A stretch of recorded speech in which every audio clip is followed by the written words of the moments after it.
cuando el Señor les había ordenado que aniquilaran, que acabaran con todos los que estaban ahí. ¿Por qué? Porque el Señor no quería que se contaminaran, porque el Señor ya les había dado órdenes, ya les había hablado anteriormente, y esos pueblos no quisieron.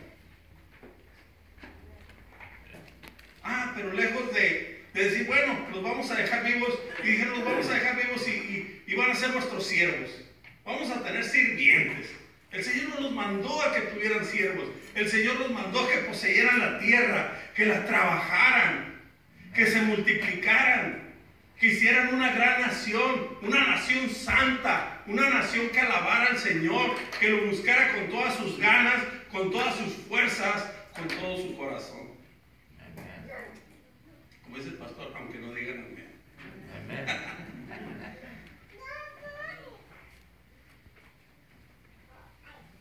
El primer juicio llega sobre Israel.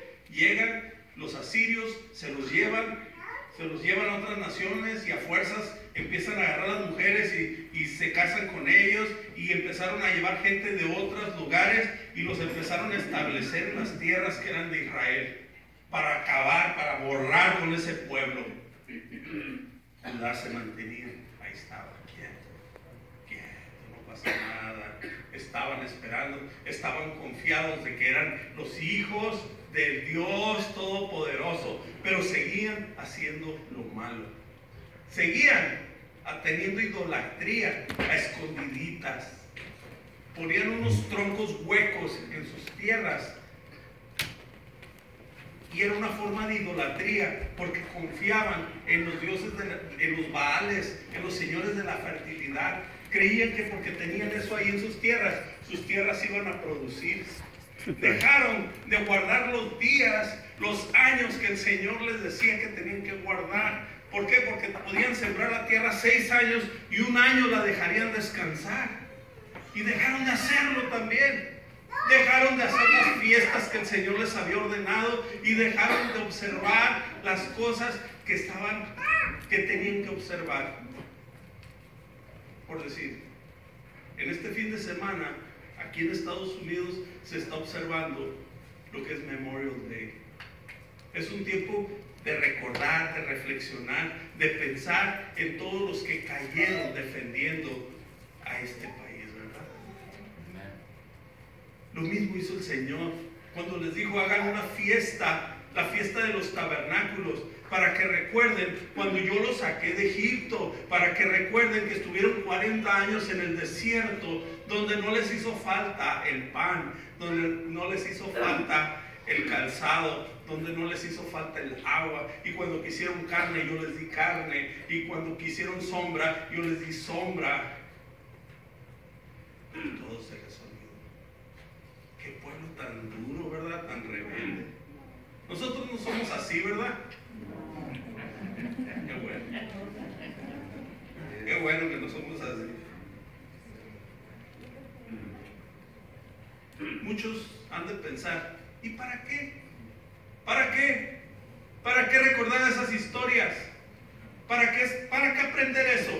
Sabes, hermano, un pueblo que olvida su historia, ¿sabes qué pasa con ese pueblo?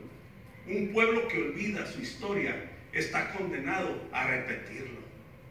Por eso el Señor les pedía en las fiestas eran un tiempo de reposo, un tiempo de parar, recordar y reflexionar, para no volver a lo mismo. El Señor no quiere que regresemos atrás, pero sí quiere que nos acordemos, porque el Señor quiere saber que estamos conscientes de que Él nos sacó de aquello para llevarnos a algo mejor. En este tiempo que vamos a estar hablando acerca de este trato que tuvo Dios con su pueblo, también nos vamos a dar cuenta que aún en medio del castigo, el Señor estaba con su pueblo.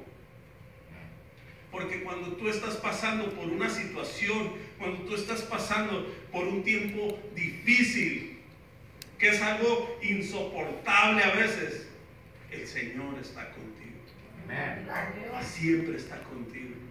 Muchas veces cuando tú estás llorando, Él está ahí llorando contigo. Pero hay situaciones que las tienes que vivir. Hay situaciones que tienen que pasar.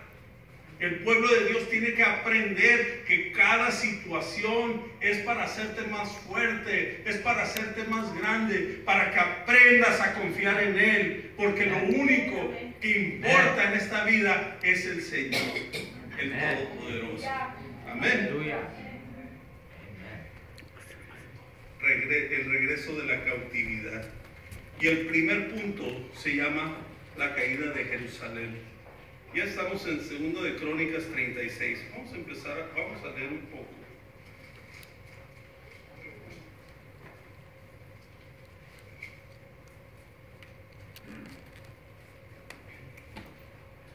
Dice, de 21 años era Sedequías, era 36, 11, ¿no? Empezamos otra vez.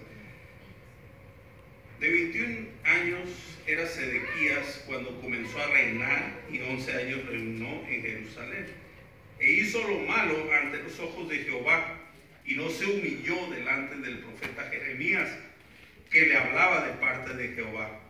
Que dice, se rebeló a sí mismo contra Nabucodonosor, el cual había jurado por Dios, y endureció su cerviz y obstinó su corazón para no volverse a Jehová, el Dios de Israel. Un mal líder. En ese momento había un mal líder en el pueblo de Dios. Era un hombre malvado, pero era el rey. Mira, no hay nada peor que un líder sea malo, que sea malo en sus sentimientos. Muchas veces Dios está hablando. A este rey se le habló, se le dijo, pero ¿cómo se llama? Este rey endurecía más su razón y lo que hacía era seguir fomentando. Aparte de que él lo hacía, fomentaba que los demás también practicaran la idolatría. En la actualidad podemos ver un ejemplo.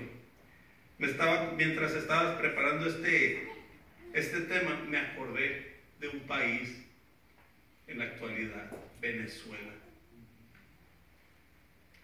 El comandante, como dicen ellos, Hugo Chávez, llegó a tener una popularidad tremenda. La gente lo empezó a seguir. No hay nadie de Venezuela.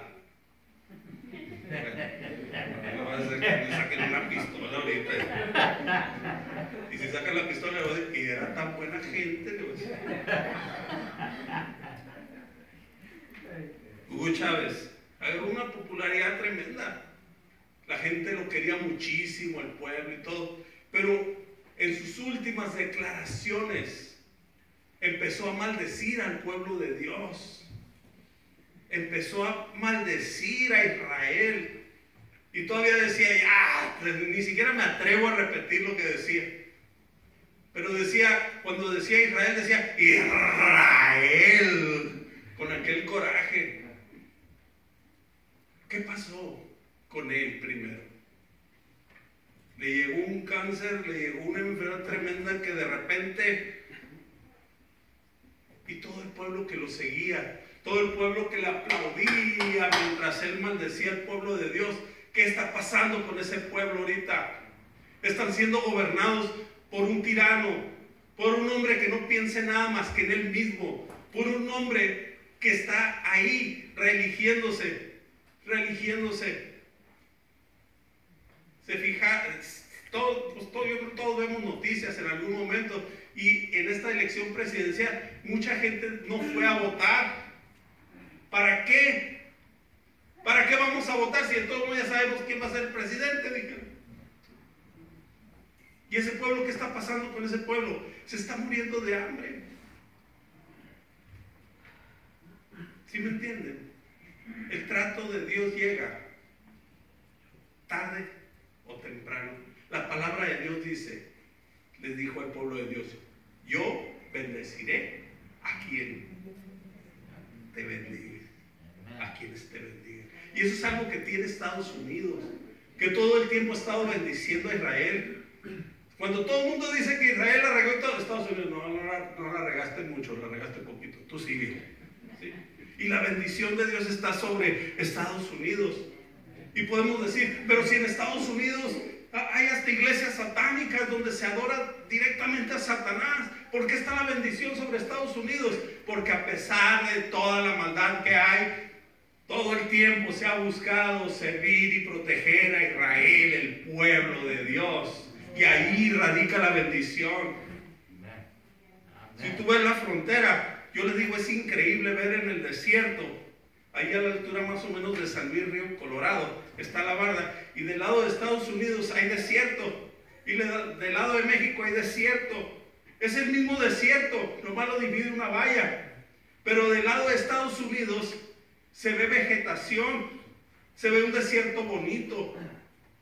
Del lado de México se ve un desierto árido. Yo creo que los gringos riegan esas plantitas. ¿Quién va a ir a regar el desierto? Ahí es donde se ve la bendición. Cuidemos esa bendición. Cuidemos esa bendición. Porque es la bendición de Dios Padre. Y solamente es por proteger al pueblo de Dios. Amén.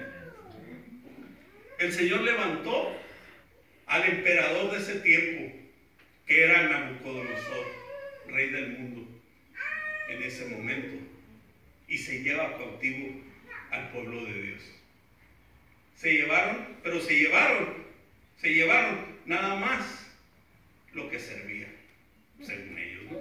Se llevaron nada más a los ricos, a los intelectuales, a las mujeres bonitas. Así que si tú hubieras estado ahí en ese momento, te hubieran llevado, mujer. A los feitos los dejaron. Me hubiera quedado. Gloria a Dios. Y los que se quedaron, los pobres, los feos, los amargados, los que tenían algún defecto, dijeron, ¿y qué nos vamos a quedar haciendo aquí? Dijeron, pues vámonos a Egipto.